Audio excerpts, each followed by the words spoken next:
off part, 2020 has amplified your work about grief, you've said, from personal to cultural. And I wonder if you can expand on that.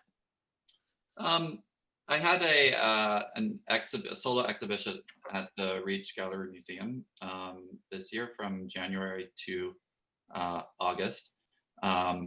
It was supposed to be 3 months, but it was shut down for 2 months and then restarted. And so it was just a very long period of time. But the words that I did a lot of text-based work, and the words that I were working with and the thoughts that I was working with was really more personal. So kind of the idea of paralysis or being stuck in one place in terms of grief. And it was just interesting to me that with the pandemic, like a lot of what I wrote suddenly had a totally different possible interpretation, if that makes sense. So it was my first time working with text-based. I'm a designer as well as an artist, but I've never done text-based artwork. So it's interesting to let go of things and kind of, they make their own way in the world, so to speak. So, but yeah, people were interpreting the work very differently than I intended, which is kind of great, but yeah. So. And how did you react initially to that different kind of interpretation? Did you embrace it readily, or is it one of those things that you had to let it kind of absorb? Has it affected your work going forward? In the midst of everything that was going on with the shutdown in March and April, and I ended up quite sick and was in the hospital with respiratory issues. I initially didn't really care. So I was dealing with other things, unfortunately. But then when I sat down and I looked at some of the work and the potential, because the truth is I was thinking about certain specific things, but also multiple things. So I'd already thought about the artwork as being viewed from different perspectives: natural, personal, the death of my dog, things like that. And then this just became another layer. I think grief is an interesting experience because it's simultaneously universal and also incredibly personal, and hard for someone to really accurately describe to another person. So yeah, I don't know if that makes sense, but no, makes perfect sense to me.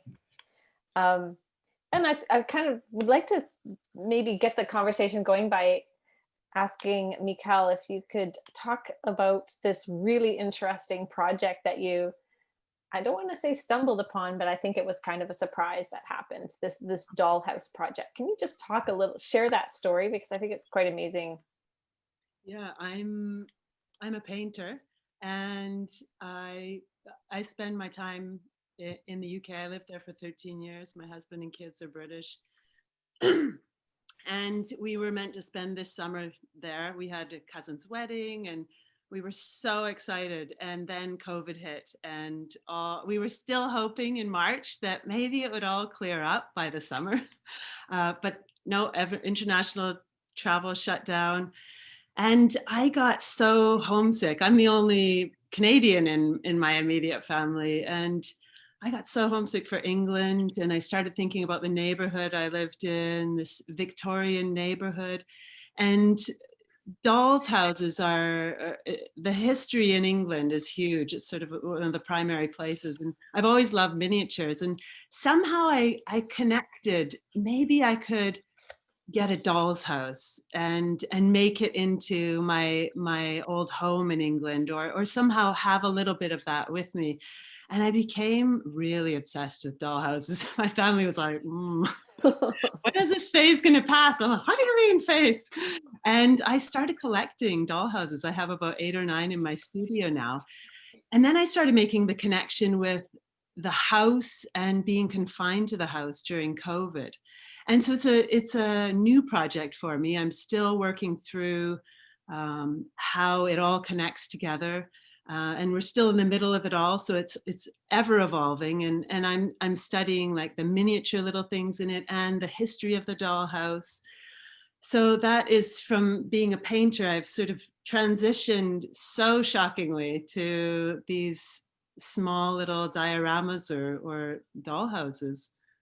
And are you doing those in tandem with painting, or are you strictly focusing on them at this Yeah, point? I've just moved studio this week. So I've split my studio into two completely separate halves. One is my dollhouse half. So I have a wood shop there and all these dollhouses set up. And then I have my painting half, which is so uncluttered. It's just my easel, my paints. And so it looks like two different people's studios. Yeah, so the idea is to carry on both, because I still am quite excited about a lot of the 2D painting series that I have half finished or on the go. So it sounds on the surface like it's the homesickness sounds not terribly intense, but then when you started to mention the Craigslist aspect of it, to me that sounded like you were really connecting with some other kinds of grief. Yeah, and it was interesting because I started collecting these dollhouses from people that I think during COVID were starting to clear out their houses. I know a lot of people that were just sort of saying, I'm purging, I'm at home all the time. What am I going to do? I'm going to clean my place. I'm going to declutter. And so I was like, ooh, all of a sudden, all these dollhouses coming on. And one particular one I got, this father gave it to me, and he said, oh, my 6-year-old doesn't play with it anymore. And I picked it up, and then he sent me this long email after, this really personal email about what it had meant to him, and how his daughter didn't live in the same city anymore, and how he had just kept it sitting on his coffee table for 3 years. And it reminded him of her, and that he felt like he didn't want to keep memories in objects anymore, and he wanted it to be a person more related to her. And so he was finally just purging that possession, and I that is when it hit me that this is the project I need to do, and could I use that story and call this particular house after his daughter, and work in all these different aspects of the history of where it came from, and what it had meant to these people. So yeah, looking at grief of other people too, and it was unexpected that he just told me this story. I was so surprised. But yeah, and also looking at my, I mean, now I'm very excited about the dollhouses, and just connecting it with where I spent 13 years of my life, where my family comes from. Yeah, I don't know if that answered the question. It's I rambled off in another direction. no, it's fantastic. There's no straight line here. So yeah, I can really relate to, and I think most artists can relate to this idea that objects have their own reverence. They can have their own emanating power based on an emotion that's applied to them or the history of them. So I imagine that that's quite powerful, have that particular house, but also it would also add another layer of meaning to this project. Yeah. So does anybody else have this sense that the objects that they're working with are holding the grief? I guess I'm thinking of Georgina's sculptures at this point. I don't have a picture of Georgina in my, can't see Georgina from my screen. There she is. Yeah, Georgina, can you talk about that? Your sculptures of what they hold in terms of emotion. Well, every piece kind of has its own story, of course. And I tend to work in series. So behind me, you'll see there's a few pieces here. So maybe I'll just talk about this one on my right, which is,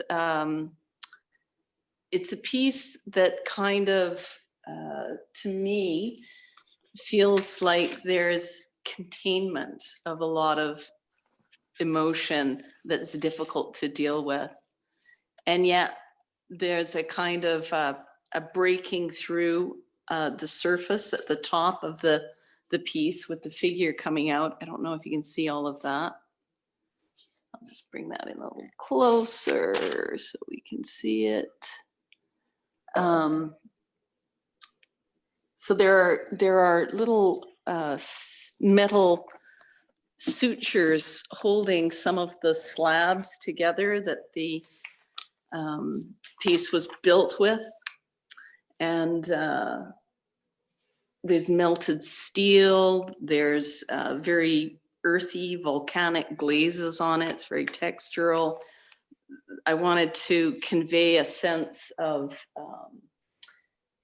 the piece relating to the landscape, but also relating to the body. And this idea of something kind of architectural. So something that kind of referred not to, you know, the beautiful palatial houses of celebrated architects, but more like shanty towns that are assembled from raw materials and people just finding things that they can use and putting them together so they can survive. And I think that one of the feelings that comes up when you suffer deep grief or loss is that sometimes it's hard to know if you will survive that. Sometimes it's hard to know, you know, what the rest of your life might look like even. And I think one of the wonderful things about art is that we can go to these places in a safe way, and we can explore some of these themes, and they can inform our aesthetic. And as we develop our ideas and find the questions that motivate us to explore these topics, it can really help us to both to find a way to integrate that experience and possibly to move on if that's what we're able to do. Mm-hmm. So for me, the creative process has always been a very essential part of the way I respond to my own life experience. And also, you know, my hopes, my dreams, all of that is, you know, it's a place where I can explore many different possibilities, and hopefully people can connect on a genuine level with it, because I'm trying to maintain that integrity as I'm creating and trying to explore the truth of as I see it, of human existence. Mm-hmm. Yeah, and when I'm looking at this piece in particular, Georgina, I'm wondering, is this piece sort of sketched out in advance? I'm interested in the nuts and bolts of this because it does relate to the journey that you're going through.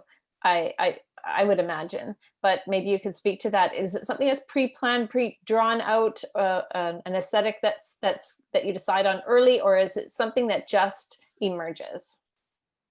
So one of the things about working with the really fragile medium is that some of the loss that you experience happens, you know, on a regular basis.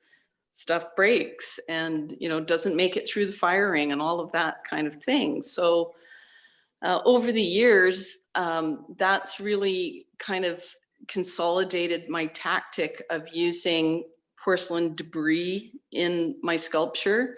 And it's led me to working in a much more spontaneous and improvisational way.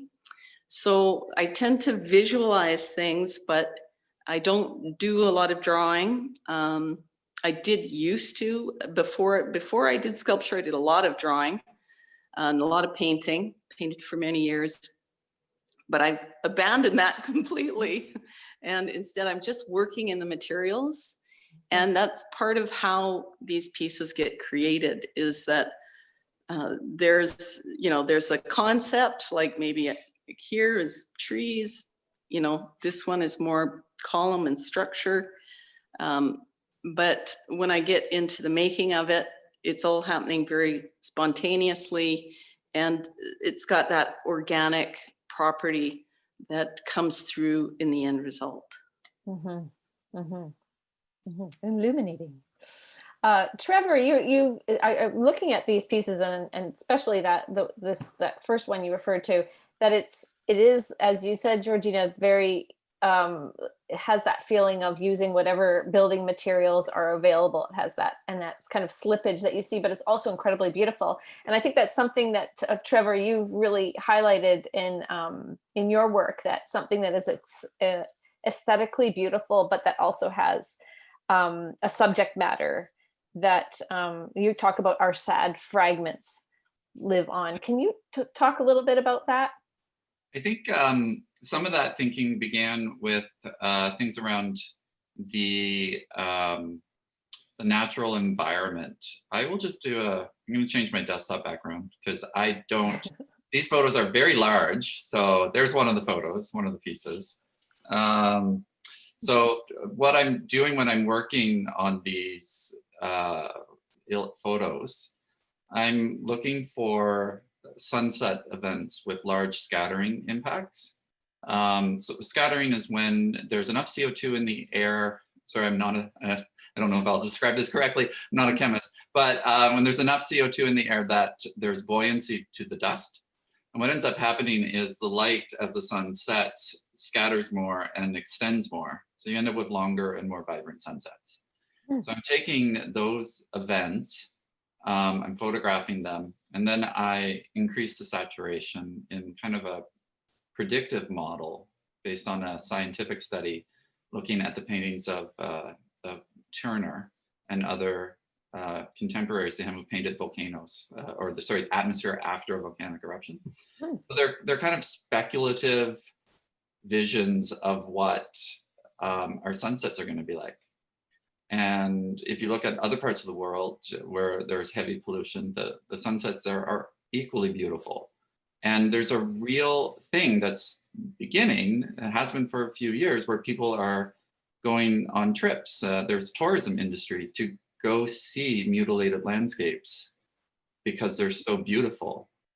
Like people flew to Australia during the forest fires earlier this year. Remember that happened? Yeah. It's like so much has happened this year. People were flying just so they could take photos and see it. Like, to me, it's disturbing, but that is the root of my interest in the sublime, something that is equally beautiful, but also, terrifying when you really think about it or experience it. Right, and so you're very much seduced into that image for all the pretty colors. Yeah. And then you learn about the horror of it. But it's also the lasting impact. That's the part of the reference to the sad fragments is what we leave behind in this world. And the last few decades in particular, and under a capitalist structure, we have left a lot behind. And that's our tombstone we're building, in a way. You've said that you see your artworks as salves for dark subject matter. Yeah. And salves to me sounds like a soothing. And so I'd like to kind of scratch at that a little bit. I kind of want people to, I would like people who are looking at my work to kind of experience the way that I kind of experience the world. I can see the beauty in things. My color perception is a little off from people. I see things far more saturated than others. And I've discovered that just by comparison and talking to people. So I don't know what the condition is called, but I see beauty in things, kind of like Bertinsky, right? And he's looking at these horrible landscapes. But there's a lot of people working with environmental stuff, and it's just smacking you in the face. And that's great, but that's just not my personality. I don't like come out and smack people in the face. So I wanted a kind of a more reserved way. And so working with these scientific papers and then figuring out the best way to activate that through painting, photography, sculpture, light installation, book design. I'm kind of all over the place in terms of the media that I'm working with. So I kind of let the concepts drive I let the concepts drive the media choices in a way. So you're kind of a materials opportunist. Yes, that's a good way to put it. So I think I went off on a tangent there, but no, not at all. So There's no tangents here.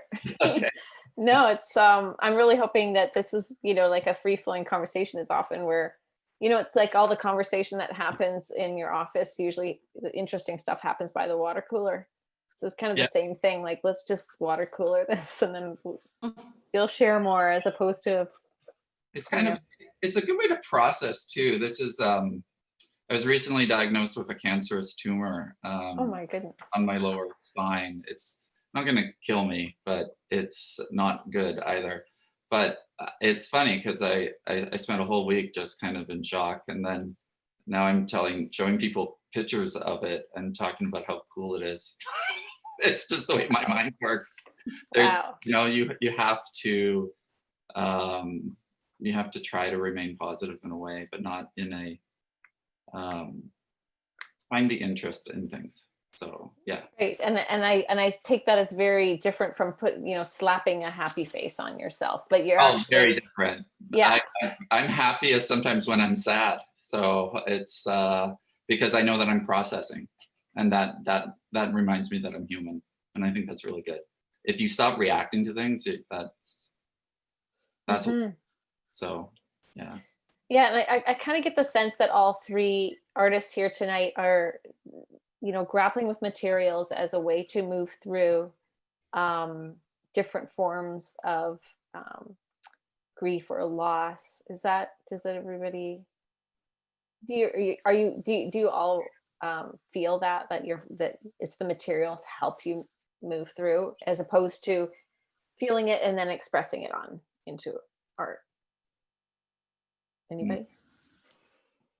Yeah, certainly just art itself and having some new thing to be excited about just moves me and a lot of artists I know in like a kid. That's how I see it. I have little kids and they're always excited about the next thing and they forget about that and on to the next. And I feel like that in my studio a lot. So it's nice in the pandemic when you are quite stuck. Whether it's in the city or in your house, or thankfully we can still go to the studio. Yeah, just have something new and exciting, and probably like a lot of artists, I just forget where I am, forget what time it is, forget to eat when I'm in that zone and creating and coming up with new ideas. See everybody nodding their head, Yeah. like, oh, forgetting the time for sure. You know you're doing what you love to do when. I don't eat lunch anymore. I just forget it. I don't either. I don't even bother bringing it to the studio. There's no routine. It's like everything. I don't even know if this is Tuesday, Saturday, or 2:00. So it's But is that COVID, or is that just how immersive your art practice is? I think it's a bit of both for me personally. So yeah. For me, it's just the art practice, I think. Yeah. Georgina? Yeah, well, I think for years I kind of totally ignored my body while I was working. And now that I'm older, I'm like, I just can't do that in the same way. I have to be a bit more mindful. And, but in a sense, when you get into flow, there's no time, you're in a different zone, right? So it can be really hard to pay attention to things like, oh, gee, I'm getting like low blood sugar. Right. I go home and I'm like, why can't I walk the next day? I'm like, oh, you were standing for 22 hours or something, So Right. yeah, I mean, it's a wonderful, way to experience life is through a creative practice. But we are biological organisms and we do have to pay attention to that as well. And I really I love, I don't know if anyone's a Linda Berry fan, the cartoonist Linda Berry, and she's done a lot of workshops on play, and she really talks about, for kids, play is really work, like they're working. And I see that as, if you're fully immersed in your art, that you are play working, like you're working hard, but it's also important play. And I kind of see that in terms of working through grief that you need to go work now, but it's also play. Does that make sense? Yeah. I always think of play as like not a real thing. Like it's a nostalgic view back at actions. Like when I was like 8, I was so insistent to my parents there were 54 weeks in the year. And I could not be convinced that there was 52. Like that was a struggle.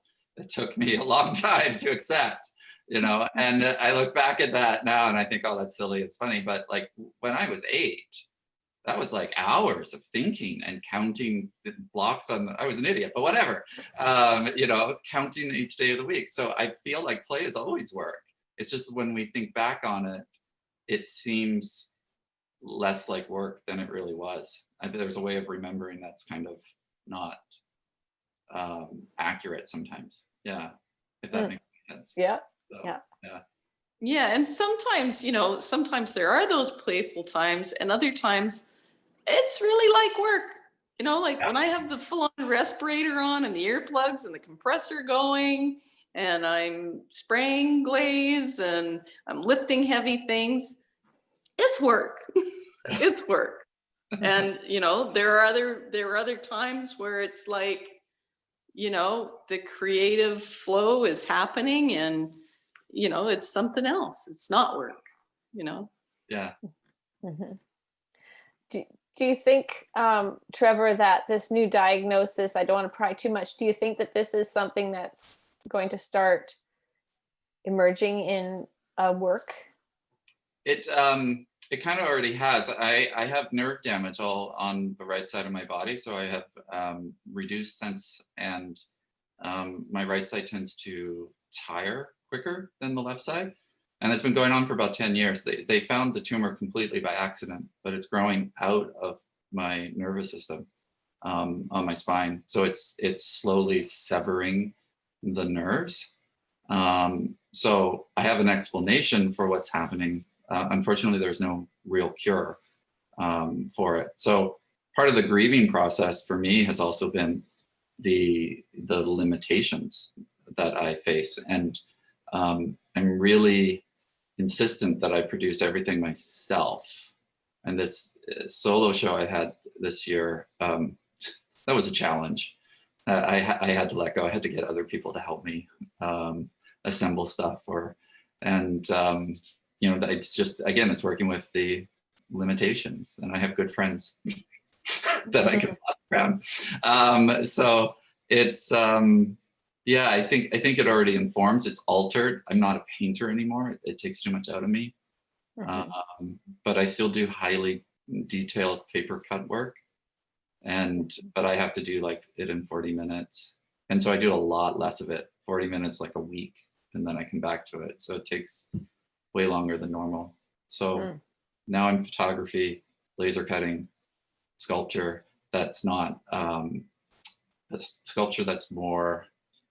It's wood shop sculpture, so I'm not necessarily. I'm not doing what Did you say wood chop or wood shop? Wood shop. It's wood. It's wood and laser. Like that's the wood material I'm using is wood predominantly in my sculpture work, and like the light piece behind me, a dichroic film on acrylic that parses light, so it changes color when you move around the object.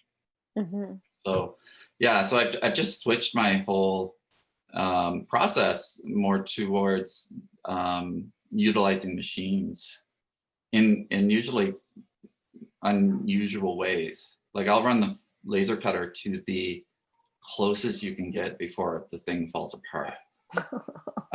Like that's how delicate I want it to be.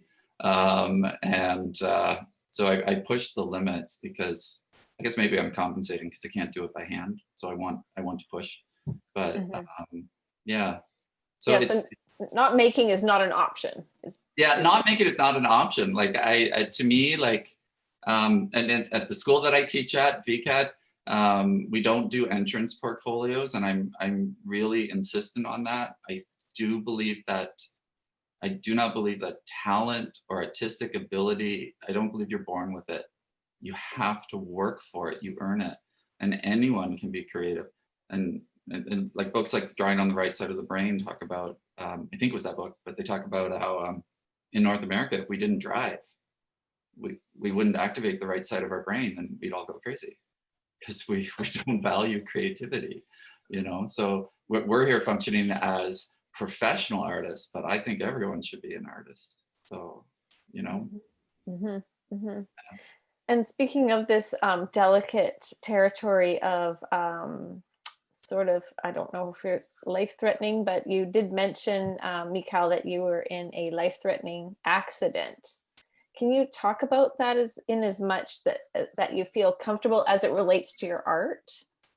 Yeah, I did a series a number of years ago called Metalhead, and I'm bringing that back as well. But a number of years ago, I moved to Haiti to live and work as a pharmacist there. I'm not a pharmacist. I was I was a young teenager at the time, and I was in a really bad car accident, and the person next to me was killed, and I had my entire head and face smashed and shattered on one side. I was flown back to Canada and had reconstructive surgery. So I have 3 plates in my face, and all the bones were moved back. And I also have, like you, Trevor, I have nerve damage. So like I don't feel a lot on this side of my face. I see all double on one side. But I went to art school a few years after that. And one of my final year projects was doing a self-portrait for my drawing class. And I was in the studio, I went to the bathroom, I was just washing my hands off, I glanced in the mirror, and somehow that moment when I looked in the mirror and saw the changes in my face, it really hit me that it was a memory for the friend that I had lost in the accident. Mm. So I hauled my studio easel in and all my drawing stuff, and I stood there in that exact position and did an image of myself, a painting with charcoal and oil stick, sort of a combo that I invented, and people often ask me on Mylar. And that's my Metalhead series. And I came out and I hadn't drawn the plates at all. And I thought, I want to somehow have the plates suggested or something in this portrait that shows what's happening underneath the skin. And I told my studio mate about it, and she was looking at it with me, and she went off for lunch. She came back and, Michal, I found your plates. And she had this long rusty piece of metal that she'd found in the gutter. And she said, I found your plates, here they are. And I looked at it and I snapped it into the 3 pieces, and I glued it onto that image of my face. And then another friend of mine who was an artist as well, I hadn't named the series yet, and she said, you know, that series Metalhead, oh, I hope that's not offensive when I call it those. I'm like, oh, you have just named my series, do you mind if I use that? And so I did a whole bunch of series, two full series on that, about 50 drawings, and wanting to go back and revisit that again. But yeah, just looking really hard at myself in the mirror, because I do them all live. I don't do them from photographs. Drawing myself and then finding bits of metal. You'll often see me out in the train tracks near my studio looking, because it's a lot of trucks that go by, and looking for rusted metal bits to use as my metal plates. And they've evolved in some of the pieces there in different places than they actually are in my face. Yeah, so that is my mental health, and that really pertains to the grief that I went through in the accident, having to leave this place that I had gone to live for a year abruptly, having lost my friend there, and then coming back to a place where nobody knew that person, and I just grieved alone, and tried to heal over a year-long period. Mm-hmm. And in what context did you, I imagine they have been shown in an exhibition setting?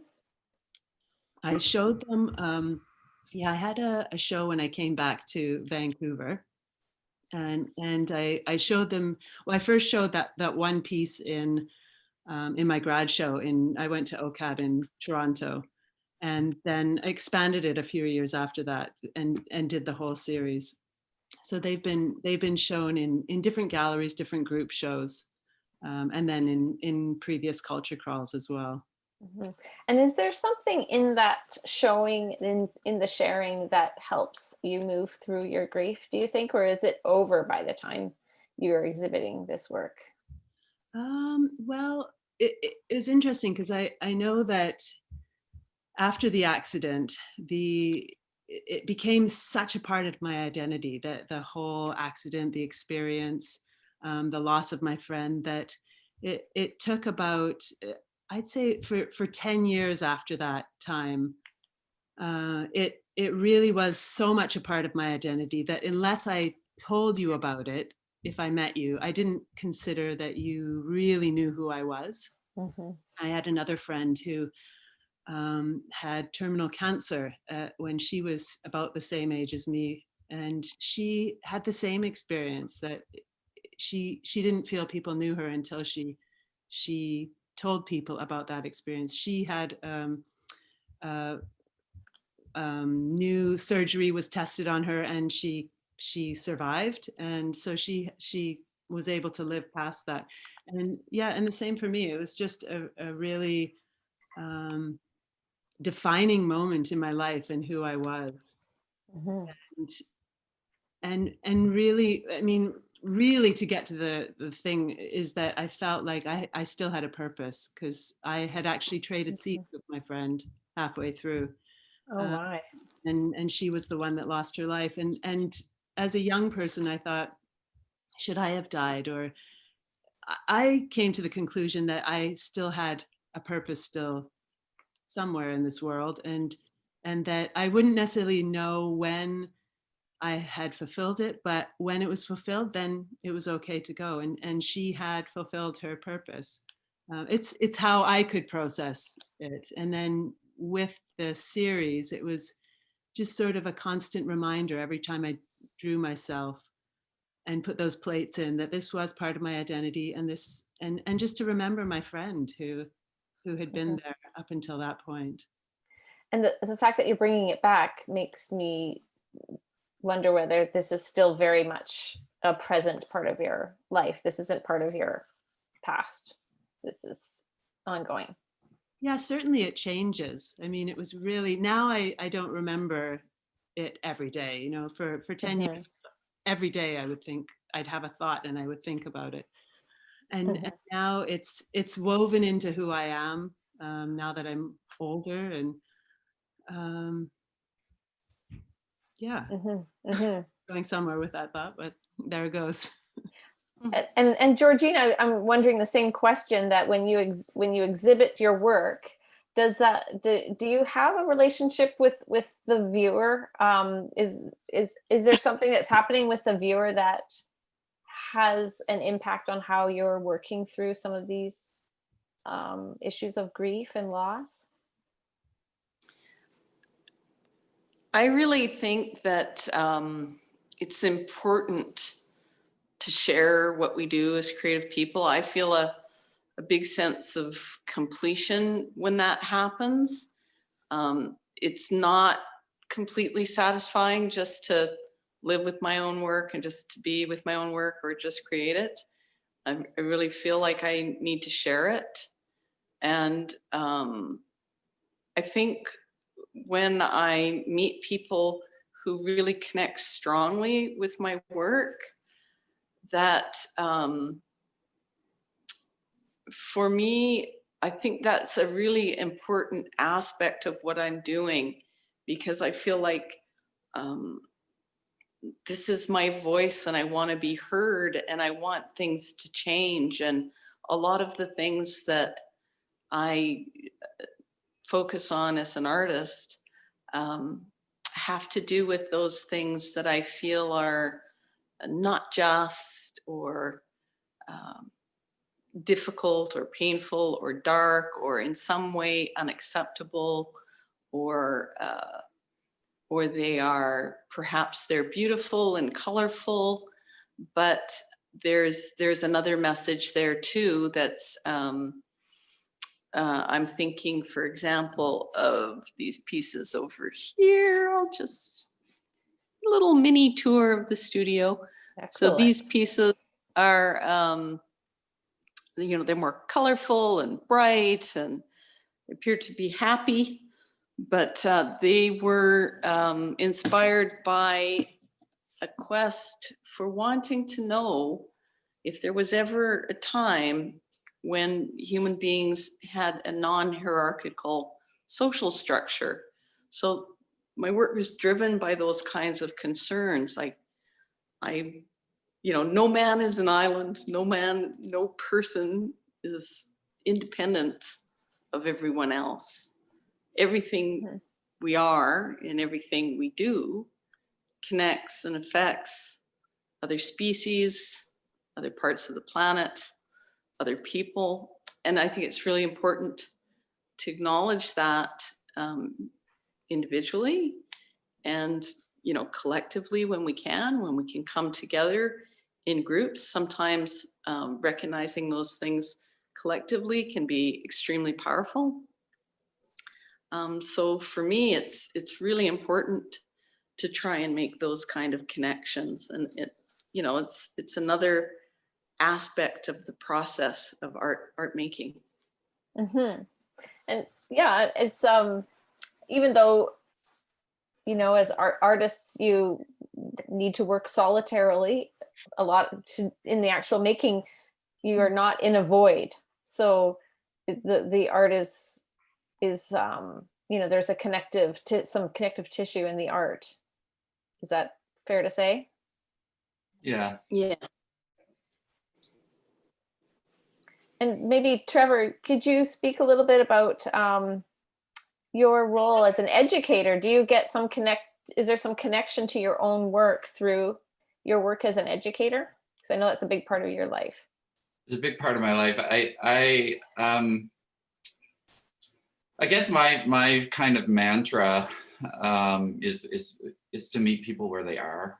And so when I'm working with students or I'm lecturing, my favorite thing is to be interrupted with questions. I love it.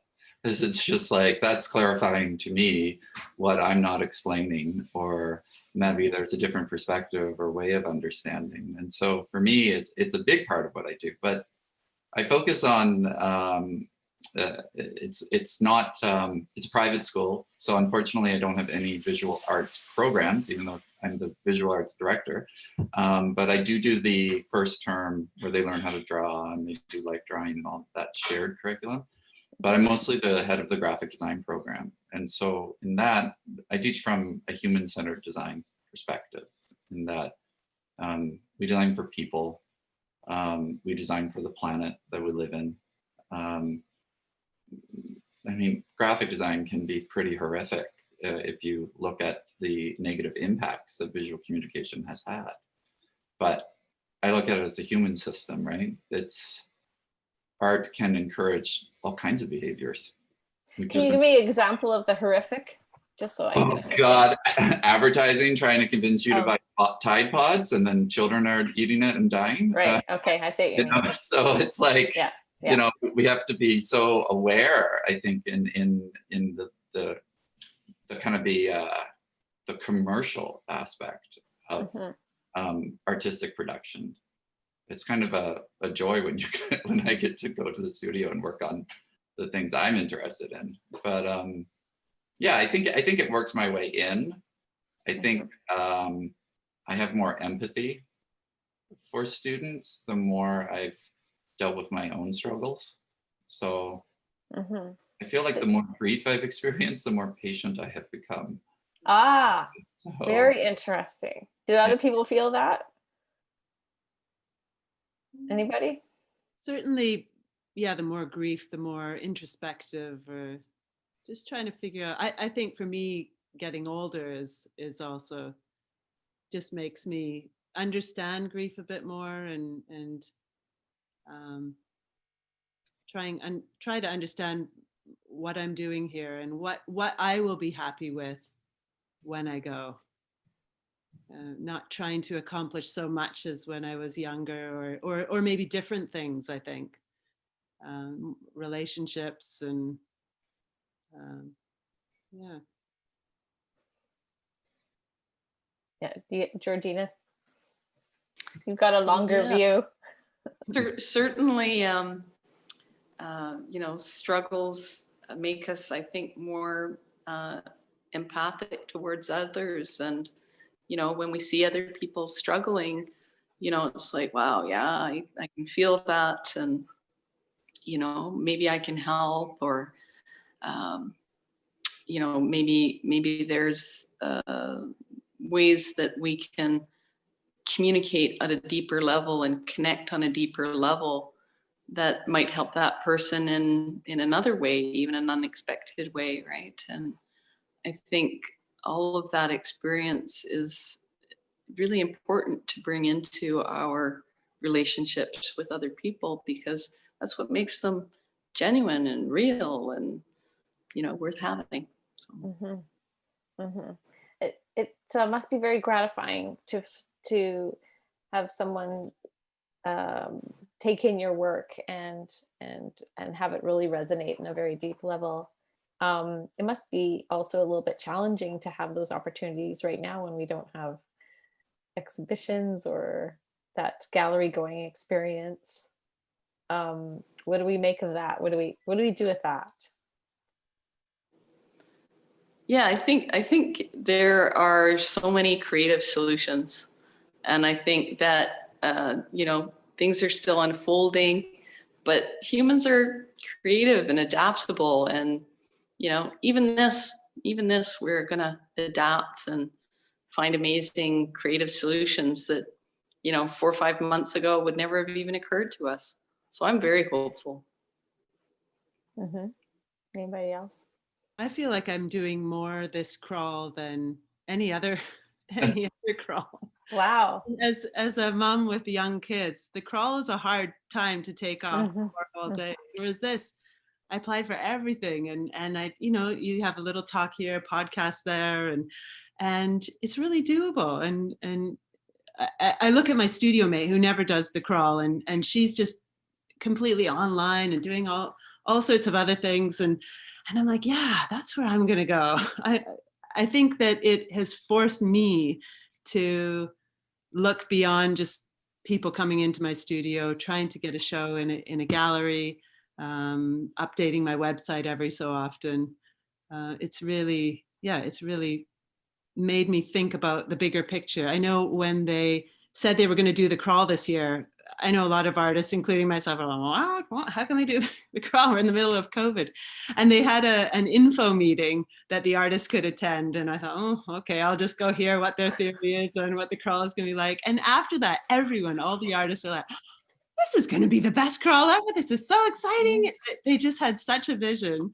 And I was so inspired. I'm gonna do everything that I can in this crawl, 360 degrees, and the live feed in my studio when I want to, because it's such a long crawl. I can sort of do a day here, a day there, and I think it's quite exciting and forcing me to do something I should have done a long time ago, expand into the modern day.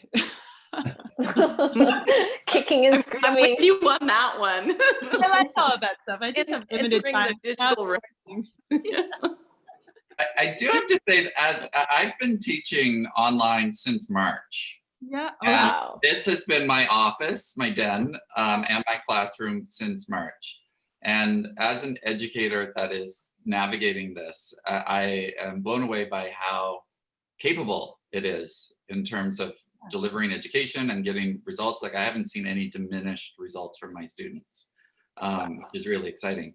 But every time I teach a class, I feel like I ran a marathon. It's mentally exhausting to see people, but not be with people, if that makes sense, the cognitive dissonance of it.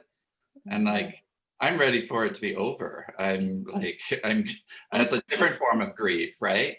But it's also exciting because, I can actually not go into the doctor's office for all of my appointments. They'll actually send me emails now and I can call them, and suddenly all these issues that they couldn't do, well, they had to be fixed or there would have been no way forward. So it's not just artists that have modernized, the entire planet had to find a way to interact better.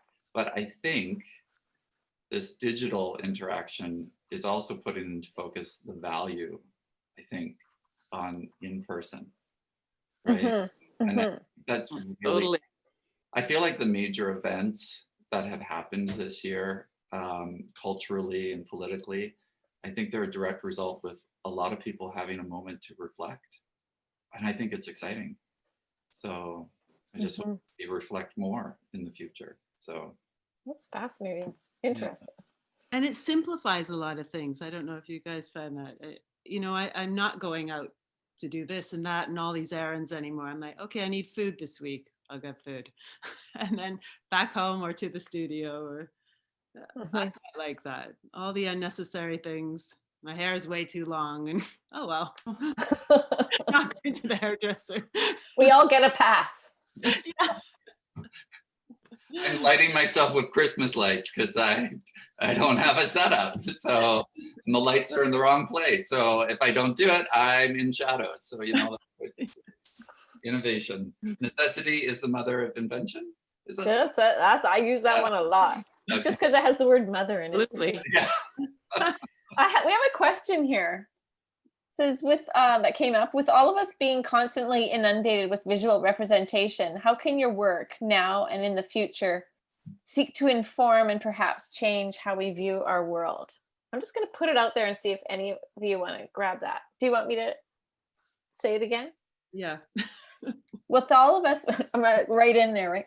With all of us being constantly inundated with visual representation, how can your work now and in the future seek to inform and perhaps change how we view our world?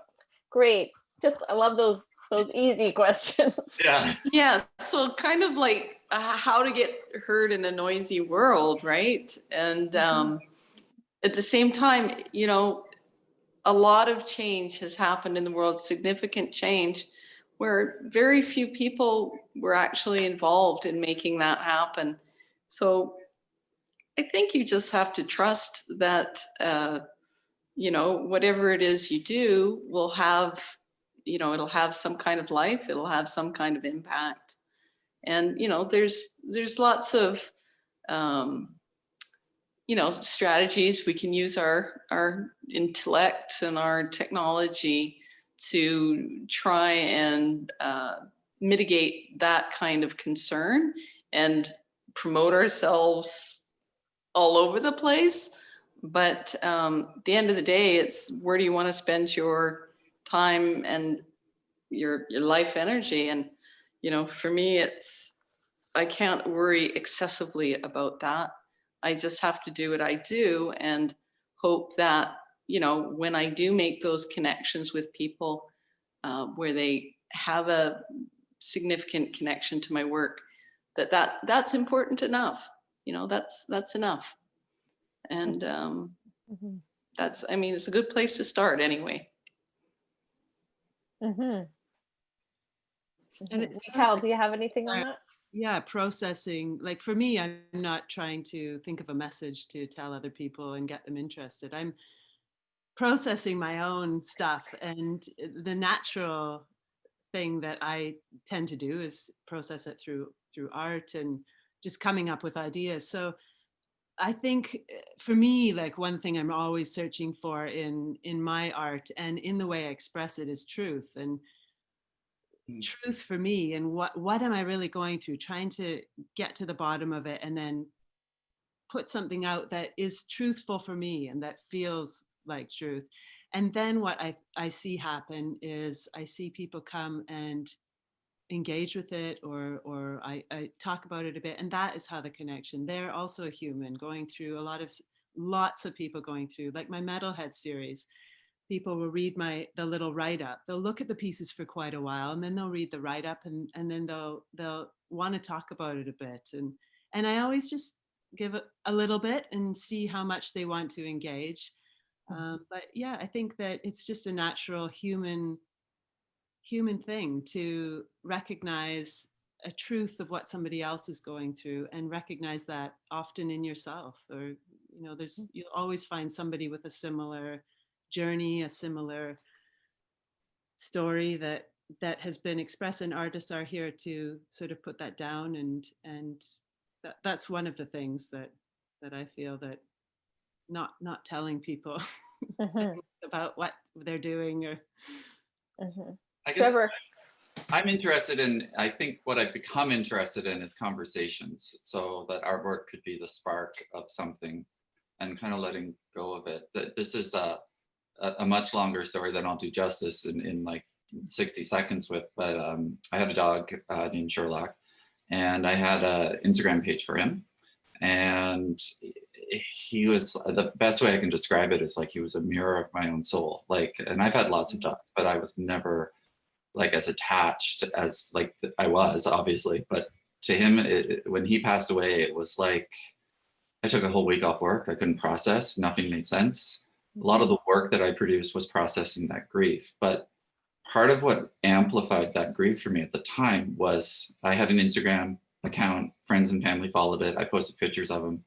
He developed cancer. He went through numerous surgeries, survived them all, and I was documenting it.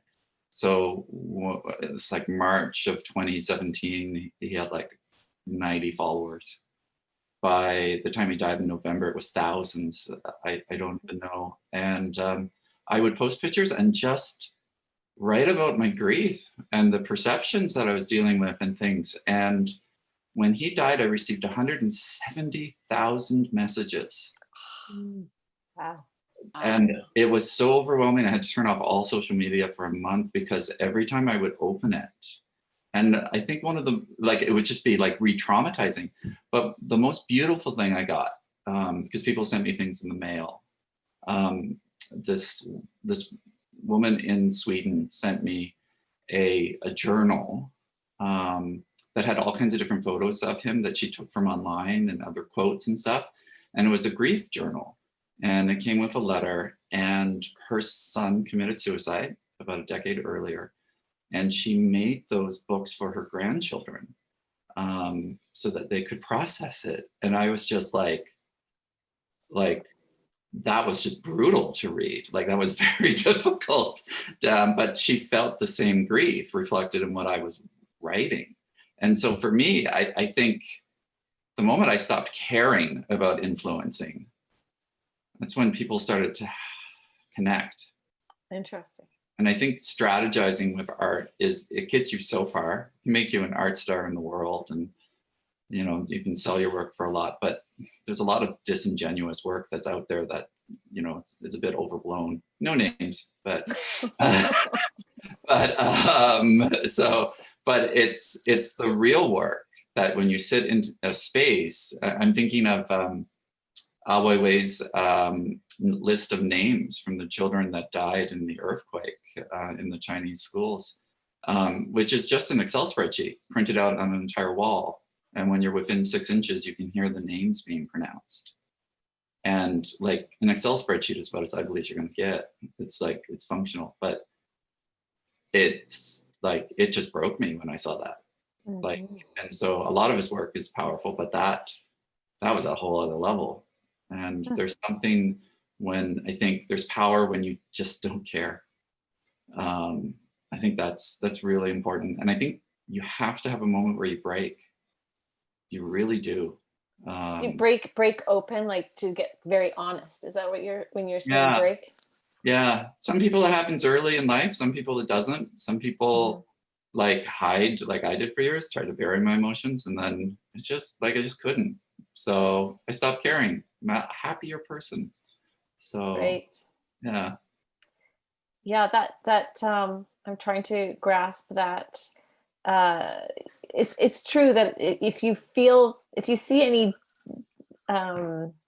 falsity or some sort of a lack of honesty in work, you don't connect. But if you see something, doesn't matter what the medium is, if it's an honestly expressed artwork, even Ai Weiwei's Excel spreadsheet, it's an honest expression, then that's just gonna hit you, right?